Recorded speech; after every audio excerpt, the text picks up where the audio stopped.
I've just been talking about forces of potential destruction that mankind has developed and how we might control them.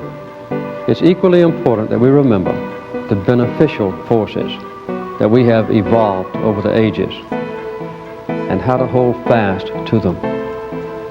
One of those constructive forces is the enhancement of individual human freedoms through the strengthening of democracy and the fight against deprivation, torture, terrorism, and the persecution of people throughout the world. The struggle for human rights overrides all differences of color or nation or language. Those who hunger for freedom, who thirst for human dignity, and who suffer for the sake of justice, they are the patriots of this cause.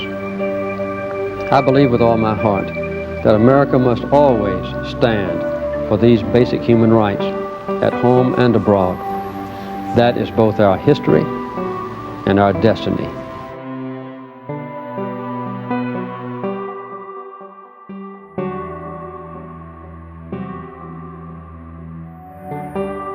Our social and political progress has been based on one fundamental principle: the value and importance of the individual. Based on this knowledge of Georgians, North and South, rural and urban, liberal and conservative, I say to you quite frankly that the time for racial discrimination is over. These are not just my goals, and they will not be my accomplishments, but the affirmation of our nation's continuing moral strength. Human identity is no longer defined by what one does, but by what one owns. But we've discovered that owning things and consuming things does not satisfy our longing for meaning. War may sometimes be a necessary evil, but no matter how necessary, it is always evil, never a good.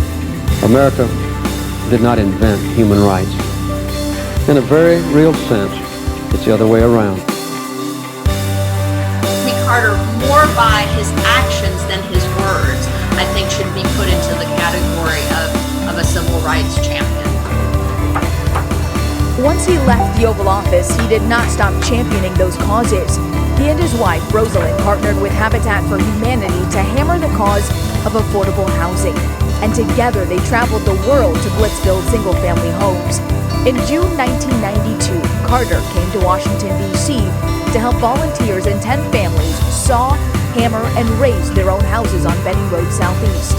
You know, we spent a lot on weapons, we cut back on housing, we spent a lot on weapons.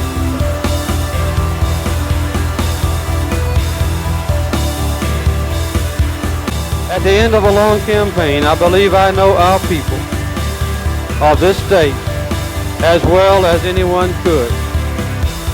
Based on this knowledge of Georgia, North and South, rural and urban, liberal and conservative, I say to you quite frankly that the time for racial discrimination is over.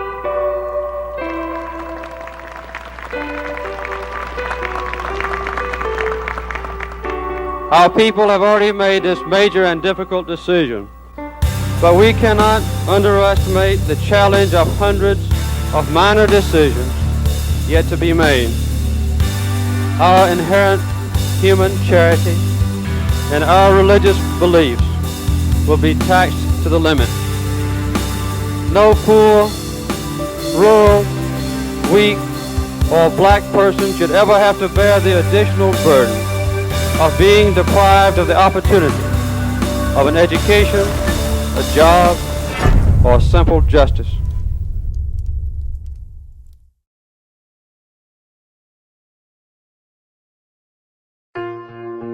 In June 1992, Carter came to Washington, D.C.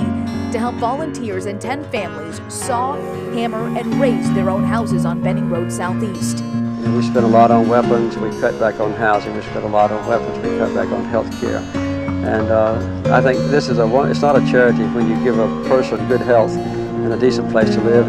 It's a sound investment for our country.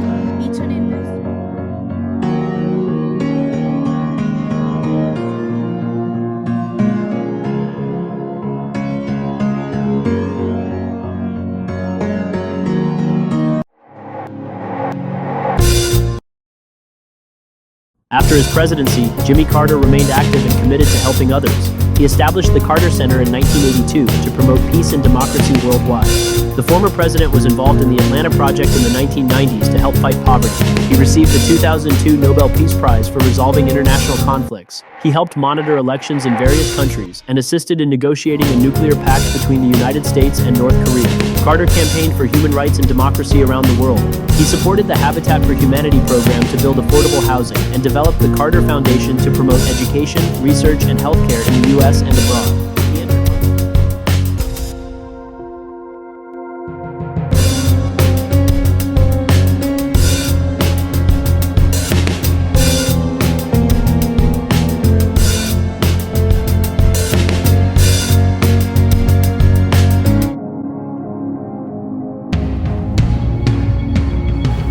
I want to talk to you right now about a fundamental threat to American democracy. I do not mean our political and civil liberties. They will endure. And I do not refer to the outward strength of America, a nation that is at peace tonight everywhere in the world, with unmatched economic power and military might. The threat is nearly invisible in ordinary ways. It is a crisis of confidence. It is a crisis that strikes at the very heart and soul and spirit of our national will. We can see this crisis in the growing doubt about the meaning of our own lives and in the loss of a unity of purpose for our nation. The erosion of our confidence in the future is threatening to destroy the social and the political fabric of America. The confidence that we have always had as a people is not simply some romantic dream or a proverb in a dusty book that we read just on the 4th of July. It is the idea which founded our nation and has guided our development as a people. Confidence in the future has supported everything else.